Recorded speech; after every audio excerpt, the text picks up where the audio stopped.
अस्सलाम वालेकुम, कैसे हैं आप सब। तो आज हम स्टार्ट करने जा रहे हैं एक्सरसाइज 6B का क्वेश्चन नंबर 4। तो मेरे पास ये बुक 3 है जिसको हम D3 भी बोलते हैं, और उसका ये अपडेटेड 7th एडिशन यानी न्यू एडिशन मेरे पास मौजूद है। इस न्यू एडिशन का ये चैप्टर नंबर 6 चल रहा है। मैंने इस चैप्टर के नेम से एक सेपरेट प्लेलिस्ट बना दी हुई है, उसका लिंक नीचे डिस्क्रिप्शन में गिवन है, ताकि आप लोगों को उस चैप्टर से रिलेटेड तमाम सॉल्यूशंस इसी प्लेलिस्ट में मिल जाएं। इसके अलावा आपको डिस्क्रिप्शन में मेरे सोशल अकाउंट्स के लिंक भी मिल जाएंगे। आप इन्हीं अकाउंट्स के थ्रू अपने क्वेश्चंस को, सजेशंस को मुझ तक भी पहुंचा सकते हैं।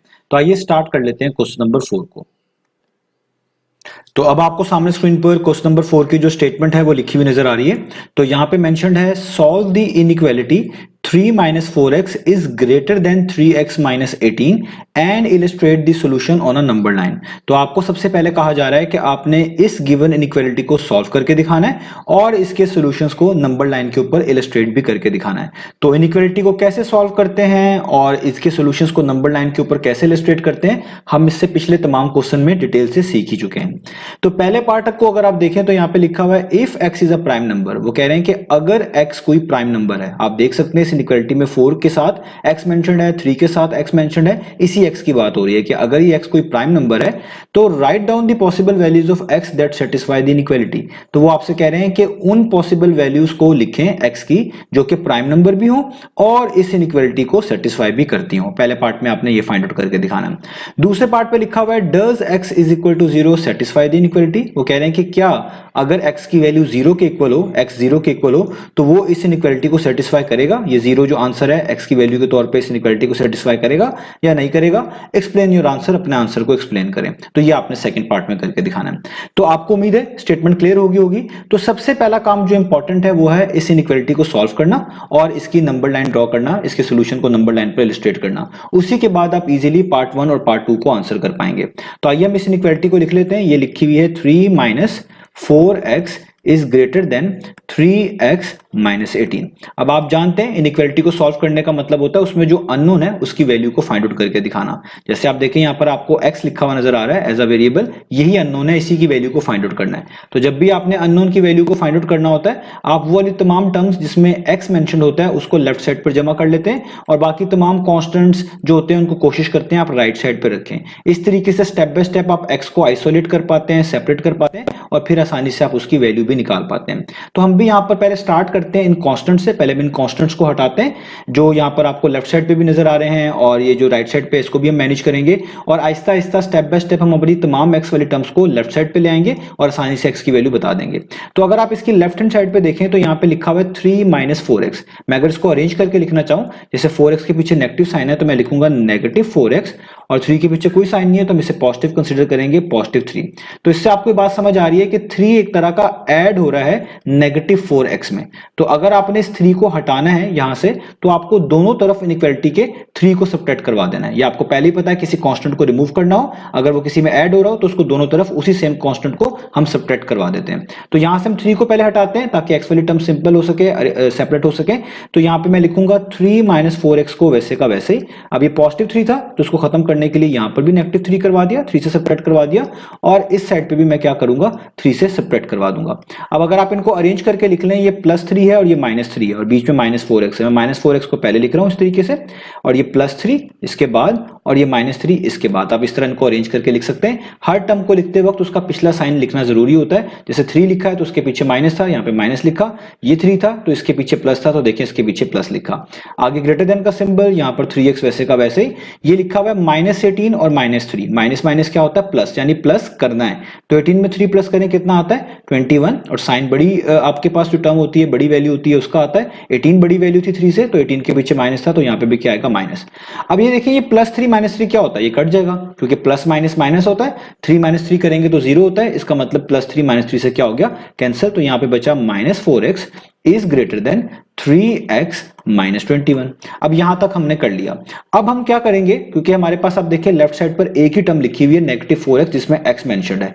तो यहां पर आप राइट साइड पे देखें एक और टर्म है 3x, इसमें भी x मेंशन्ड है। तो हमारा टास्क ये है कि हम x वाली टर्म्स को लेफ्ट साइड पर इकट्ठा करें, लेफ्ट साइड पर जमा करें। तो इस +3x को भी हमें यहां से हटाना पड़ेगा और x वाली टर्म्स को किसी तरीके से लेफ्ट साइड पर लाना पड़ेगा। तो अब इस +3x को कैसे हटा सकते हैं, इस चीज को आप यहां रफ वर्क में इस तरह भी समझ सकते हैं। जैसे मैं इसको भी अरेंज करके लिखूं तो ये लिखा हुआ है -21 यानी -21 को पहले लिख रहा हूं आपको समझाने के लिए, और 3x के पीछे कोई साइन नहीं है तो मैं लिख लेता हूं +3x। तो यहां से आप एक चीज समझ सकते हैं कि 3x एक तरह का ऐड हो रहा है -21 में। तो जिस तरह ऊपर मैंने आपको बताया था कि 3 जब ऐड हो रहा था उसको हटाने के लिए हमने दोनों तरफ 3 को ही सब्ट्रैक्ट करवा दिया था, तो जिस तरह यहां पर 3x ऐड हो रहा है -21 में, अगर आप इस 3x को यहां से रिमूव करना चाहते हैं तो आप दोनों तरफ 3x को क्या करवा दें, सब्ट्रैक्ट करवा दें। तो हम यही करेंगे कि यहां पे जो -4x लिखा हुआ है इसमें भी से भी -3x कर देंगे, यानी 3x को सब्ट्रैक्ट करवा देंगे, और राइट साइड पे जो 3x - 21 लिखा हुआ है इसमें से भी हम -3x को क्या करवा देंगे, सब्ट्रैक्ट करवा देंगे। तो आगे इसको लेकर चलते हैं। तो ये माइनस माइनस क्या होता है, प्लस, यानी प्लस करना है। 4 + 3 कितना होता है, वो होता है 7। साथ x वैसे का वैसे ही, साइन बड़ी टर्म का आता है, 4x बड़ी टर्म है, इसके पीछे माइनस है तो यहाँ पे आएगा माइनस। आगे ग्रेटर देन का सिंबल, इनको आप अरेंज करके लिख रहे हैं। तो ये लिखा हुआ है 3x पहले वाला, और ये -3x को मैं इसके बाद लिख लेता हूं, और बिल्कुल एंड पे -21 लिख लेता हूं। अब आपको पता है ये प्लस का 3x है, ये माइनस का 3x है, ये कट जाएंगे क्योंकि 3x - 3x कितना होता है, 0x। तो यहाँ पे आ जाएगा -7x इज ग्रेटर देन -21। यहां तक हमने कर लिया। अब आप देखें हमारे पास लेफ्ट साइड पर एक ही टर्म है वो x वाली, और कहीं पे भी आपको x वाली टर्म नजर नहीं आ रही। इसका मतलब आपने x को एक तरह का सेपरेट कर लिया, लेफ्ट टर्म पे जमा कर लिया। अब बस प्रॉब्लम ये रह गई है कि x के साथ जो कोफिशिएंट लिखा हुआ है -7, ये इसके साथ नहीं होना चाहिए, क्योंकि जो आपका अननोन होता है उसमें कोई भी कांस्टेंट ऐड हो रहा हो, उसमें से कोई कांस्टेंट सब्ट्रैक्ट हो रहा हो, उसके साथ कोई चीज मल्टीप्लाई हो रही है, इन तमाम चीजों को आपको रिमूव करना होता है। तो यहाँ पे x के साथ लिखा हुआ है -7, तो जो कि इस x से मल्टीप्लाई हो रहा है। तो जब भी इस तरह कोई भी कोफिशिएंट मेंशन हो कांस्टेंट के तौर पे, इसको हटाना हो तो आप दोनों तरफ उसी सेम कोफिशिएंट से डिवाइड करवाते हैं। तो अगर मैं इस -7 को यहां से हटाना चाहता हूं तो मुझे दोनों तरफ -7 को ही डिवाइड करवाना पड़ेगा। अब यहां पे इंपॉर्टेंट बात है, तो जब मैं यहां पे लिखूंगा -7x डिवाइडेड बाय -7, इधर भी -7 से डिवाइड करूंगा, और यहां पे -21 डिवाइडेड बाय -7, तो आपको प्रॉपर्टी पता होगी, मैंने आपको इस एक्सरसाइज के स्टार्ट में बताई है कि जब भी आप नेगेटिव नंबर से दोनों साइड्स पर इनइक्वालिटी के डिवाइड करवाएंगे तो आपका जो इनइक्वालिटी का सिंबल है वो चेंज हो जाएगा।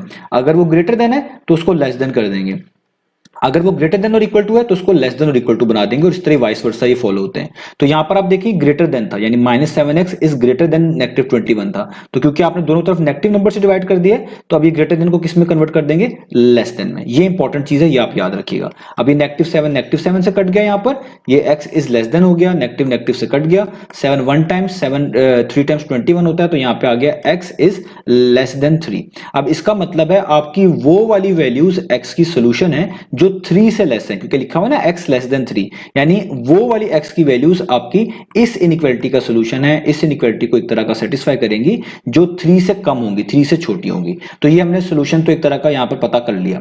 अब बात है इसके नंबर लाइन पर इलस्ट्रेट करने की। तो नंबर लाइन भी आपको मैं बता चुका हूं पिछले तमाम क्वेश्चंस में, तो आप डिटेल से देख सकते हैं, पहली एक्सरसाइज में देखेंगे वहां पर भी मैंने समझाई है नंबर लाइन, और इससे पिछले क्वेश्चन में भी समझाई है।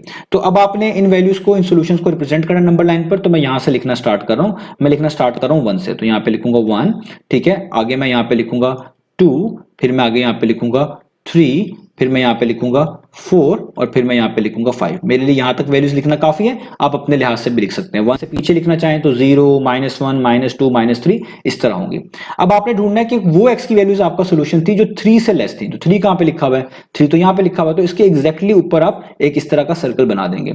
अब मैंने आपको बताया है जब भी ग्रेटर देन और इक्वल टू का सिंबल हो या लेस देन और इक्वल टू का सिंबल हो, सिर्फ इसी केस में आपने इस सर्कल को शेड करना होता है, क्योंकि इन दोनों का मीनिंग ये होता है कि आप उस पर्टिकुलर वैल्यू को भी कंसीडर कर रहे होते हैं और उसके अलावा बाकी को भी, जो भी उस इनइक्वालिटी के मुताबिक होती है। लेकिन जब लेस देन या ग्रेटर देन का सिंबल आए तब आप उस पर्टिकुलर वैल्यू को सिलेक्ट नहीं कर रहे होते, उसको कंसीडर नहीं कर रहे होते, इसलिए आप शेड नहीं करते। तो यहां पे लिखा हुआ है x लेस देन 3, इसका मतलब आपको वो वैल्यूज चाहिए जो 3 से लेस हो, 3 नहीं चाहिए। तो 3 से लेस वैल्यूज कहां पर है, राइट पे या लेफ्ट पर? तो राइट पर तो देखें 4 5 6 सारी 3 से बड़ी हैं, जाहिर बात है वो फिर कहां पे होंगी, लेफ्ट पे होंगी। तो राइट साइड पे बड़ी वैल्यूज हैं तो लेफ्ट पे छोटी हैं, इसलिए हम लेफ्ट की तरफ इस तरह इसको पॉइंट कर देंगे और इसके ऊपर ये इनइक्वालिटी लिख देंगे x इज लेस देन 3।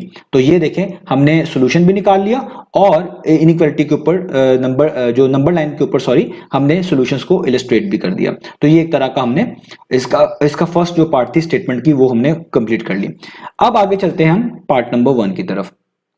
एक बार फिर से पार्ट नंबर 1 की स्टेटमेंट को जो है रीड कर लेते हैं। तो यहाँ पे मेंशन था if x is a prime number, तो वो कह रहे हैं कि अगर x जो है कोई प्राइम नंबर हो। अब ये किस x की बात की जा रही है, इस वाले x की जो यहाँ पर 4 के साथ भी मेंशन है और वही सेम x 3 के साथ भी मेंशन है। वो कह रहे हैं अगर ये x कोई प्राइम नंबर हो और प्राइम नंबर क्या होता है? एक ऐसा नंबर जिसको डिवाइड करने वाले या आप कह लें कंप्लीटली डिवाइड करने वाले सिर्फ दो ही नंबर आपको मिलते हैं, सिर्फ उसके दो ही पॉजिटिव डिवाइजर्स होते हैं, एक तो 1 और एक वो खुद ही अपने आप को डिवाइड कर रहा होता है। ऐसे ही नंबर को जिसके एग्जैक्टली टू पॉजिटिव डिवाइजर्स आपको मिले उसको हम प्राइम नंबर बोल रहे होते हैं। तो वो कह रहे हैं अगर ये x कोई प्राइम नंबर हो, write down possible values of x, तो आपने वो x की तमाम पॉसिबल वैल्यूज बतानी है जो कि प्राइम नंबर भी हो और दैट सेटिस्फाई द इनइक्वालिटी, और इस इनइक्वालिटी को सेटिस्फाई भी करती हो। यानी आपने सिर्फ वो प्राइम नंबर्स की values as a x value mention करके दिखानी है, लिखकर दिखानी है, जो कि प्राइम नंबर होने के साथ साथ इस इनइक्वालिटी को सेटिस्फाई भी करें। इस इनइक्वालिटी को सेटिस्फाई करने का मतलब है इसके सोल्यूशन का पार्ट हो। तो उसके लिए हम नीचे नंबर लाइन पर जाते हैं। तो देखिए नंबर लाइन पर हमने सॉल्यूशंस ही रिप्रेजेंट किए हुए हैं। तो यहाँ पे लिखा हुआ x लेस देन 3, यानी वो x की वैल्यूज हमारी इनइक्वालिटी का सॉल्यूशन है जो 3 से छोटी है। अब इसमें ऑब्वियस बात है 3 को तो शामिल नहीं कर रहे, 3 से छोटी वैल्यूज क्या होंगी? 2, 1, 0, -1, ये सारी की सारी आपकी इनइक्वालिटी का सॉल्यूशन है। तो इसमें वो वाली वैल्यूज आपने बतानी है जो कि प्राइम नंबर है। अब देखिए 3 को तो शामिल नहीं कर रहे, तो 2 की बात करें तो 2 सबसे छोटा प्राइम नंबर होता है, यानी आपको पहला प्राइम नंबर तो मिल गया 2 को डिवाइड करने वाला सिर्फ 1 होता है और एक 2 खुद ही अपने आप को डिवाइड करता है, यानी इसके एग्जैक्टली 2 ही पॉजिटिव डिवाइजर्स है, इसलिए हम इसको प्राइम नंबर बोलते हैं और सबसे छोटा प्राइम नंबर होता है। 2 के बाद तो हम पीछे जाएं तो 1 भी प्राइम नंबर नहीं होता, 0 भी प्राइम नंबर नहीं होता और उसके पीछे तो नेगेटिव नंबर शुरू हो जाते हैं, उनको वैसे ही प्राइम नंबर की कैटेगरी में नहीं डालते। तो प्राइम नंबर्स क्या होते हैं? 2 सबसे छोटा प्राइम नंबर होता है और इसके आगे ही नंबर्स में हम इस तरह के नंबर ढूंढते होते हैं जिनके एग्जैक्टली 2 पॉजिटिव डिवाइजर्स हो, उन्हीं को प्राइम नंबर कह रहे होते हैं। तो इसका मतलब इसके सोल्यूशन में सिर्फ वो 2 ही वाहिद वैल्यू है जो कि प्राइम नंबर के तौर पर हम मेंशन कर सकते हैं, पॉसिबल वैल्यू के तौर पर मेंशन कर सकते हैं, क्योंकि ना तो 1 प्राइम होता है, ना ही 0 प्राइम होता है, ना ही उसके पीछे नेगेटिव नंबर प्राइम नंबर्स होते हैं। तो सिर्फ पॉसिबल वैल्यू क्या है? 2। तो इसलिए हम पार्ट नंबर 1 का आंसर लिखेंगे कि जो पॉसिबल वैल्यू बनती है हमारे पास, पॉसिबल वैल्यू किसकी? x की, ऑफ x, कैसे, किसके तौर पे? एज अ प्राइम नंबर, जो कि प्राइम नंबर के तौर पे मेंशन कर सकते हैं एज अ प्राइम नंबर, जो कि हमारी इनइक्वालिटी को सेटिस्फाई भी करती है। सेटिस्फाई इसलिए करती है क्योंकि हम सॉल्यूशंस में से वैल्यू ले रहे हैं। जब सॉल्यूशंस में से ले रहे हैं इसका मतलब हमारी इनइक्वालिटी को सेटिस्फाई करने वाली जो है वैल्यूज है। तो इसलिए हम लिखेंगे possible values of x as a prime number that satisfy over given inequality is, वो क्या है? इज 2। तो वो सिर्फ 2 है। तो आपके पहले पार्ट का आंसर आपको मिल गया। तो अब हम चलते हैं पार्ट नंबर 2 की तरफ। तो पार्ट नंबर 2 में लिखा हुआ है does x is equal to 0 satisfy the inequality, explain your answer. तो आपसे पूछा जा रहा है कि अगर x की वैल्यू 0 हो तो क्या ये वैल्यू हमारी इस इनइक्वालिटी को सेटिस्फाई करेगी? एक्सप्लेन योर आंसर, अपने आंसर को एक्सप्लेन करें। तो जब भी आपने चेक करना हो कि कोई वैल्यू किसी इनइक्वालिटी को सेटिस्फाई करती है कि नहीं करती, तो आपने वो वाली वैल्यू उस इनइक्वालिटी में पुट कर देनी होती है। पुट करने के बाद अगर आपको ट्रू रिजल्ट मिले तो वो वैल्यू उस इनइक्वालिटी को सेटिस्फाई करती है, और पुट करने के बाद उस वैल्यू को अगर आपकी इनइक्वालिटी फॉल्स हो जाए, आपको फॉल्स रिजल्ट मिले, तो वो वैल्यू आपकी इस इनइक्वालिटी को सेटिस्फाई नहीं करती। इस चीज को आप और बेहतर तरीके से समझेंगे जब मैं इसको सॉल्व करूंगा। अब इस x की वैल्यू को आप दो जगह पर पुट करवा कर ये चीज चेक कर सकते हैं। एक तो इस ओरिजिनल इनइक्वालिटी में, यहां पर आप x की जगह पर 0 पुट कर दें, सॉल्व करें और देखें आपको क्या रिजल्ट मिलता है। अगर ट्रू रिजल्ट मिला तो ये सेटिस्फाई करती है, फॉल्स रिजल्ट मिला तो ये वैल्यू इस इनइक्वालिटी को सेटिस्फाई नहीं करती। और एक तरीका ये होता है कि आपने जो इनइक्वालिटी को सॉल्व करके उसका फाइनल रिजल्ट निकाला होता है ना, जिस तरह हमने सॉल्व किया और हमें ये पता चला कि x की वैल्यू लेस देन 3 होनी चाहिए, ये एक तरह का फाइनल रिजल्ट है।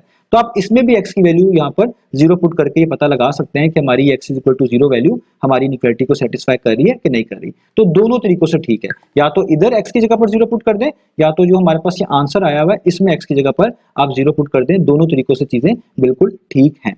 तो अब हम कैसे करेंगे? हम यहाँ पर जो फाइनल रिजल्ट है ना, इसमें x की जगह पर 0 पुट करके पता लगाएंगे कि हमारी x is equal to 0 value हमारी इनइक्वालिटी को सेटिस्फाई करेगी या नहीं करेगी। तो इसलिए मैं यहाँ पे लिखूंगा पहले ये इनइक्वालिटी को, जो कि फाइनल रिजल्ट है जो हमने निकाला था, x should be less than 3। और मैं चेक क्या करने जा रहा हूँ? मैं चेक करने जा रहा हूँ to check x is equal to 0, कि x इज इक्वल टू अगर 0 रखा जाए ये सेटिस्फाई करती है या नहीं करती, सेटिस्फाई और नॉट, ये हम चेक करने जो है जा रहे हैं। ठीक है, अब क्या करना है? जस्ट इस x की जगह पर 0 पुट कर दें। ये x है ना, इसकी जगह पे पुट करें 0, आगे सब कुछ वैसे लिखें 0 लेस देन 3। तो अब आप देखिए जो रिजल्ट है ये ट्रू है या फॉल्स है। यहाँ पे लिखा हुआ है 0 लेस होता है किससे? 3 से। तो वाकई में 0 छोटा ही होता है 3 से, 3 बड़ा है 0 छोटा होता है। तो इसका मतलब जो रिजल्ट मिल रहा है वो क्या है? वो ट्रू है। यानी जब आपने x इज इक्वल टू 0 अपनी इस इनइक्वालिटी में पुट किया तो जो रिजल्ट मिला वो ट्रू मिला। रिजल्ट मिला 0 लेस देन 3, कि 0 छोटा होता है 3 से, तो ये बात ट्रू है।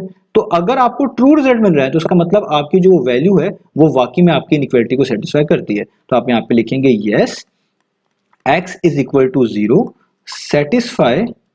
सेटिस्फाई इनइक्वालिटी इनइक्वालिटी बिकॉज, और आगे आप उसकी रीजन ये दे देंगे, because 0 is less than 3, 0 is less than 3। और आप यूं भी इसको लिख सकते हैं कि 3 इज ग्रेटर देन 0, यूं भी आप लिख सकते हैं इसको, और 3 इज ग्रेटर देन 0। इसको अगर आप दूसरी तरफ से पढ़ लें तो इसका मतलब बनता है 3 इज ग्रेटर देन 0। यहां से पढ़ें तो लिखा हुआ है 3 इज ग्रेटर देन 0, इधर से पढ़ें तो इसका लिखा हुआ है 0 लेस देन 3। दोनों का मतलब सेम है, 0 3 से छोटा होता है, और यूं भी पढ़ सकते हैं कि 3 0 से बड़ा होता है। दोनों तरीकों से चीज ट्रू है। तो ये हमारा सेकंड पार्ट भी हो गया कि वाकई में x इज इक्वल टू 0 जो है हमारी इनइक्वालिटी को सेटिस्फाई करती है। तो यहाँ पर ये दोनों पार्ट फिनिश हुए। उम्मीद है आपको ये दोनों पार्ट समझ आए होंगे, और ऊपर जो सोल्यूशन किया है वो भी समझ आया होगा। इंशाल्लाह नेक्स्ट वीडियो में मिलेंगे बाकी सोल्यूशंस के साथ।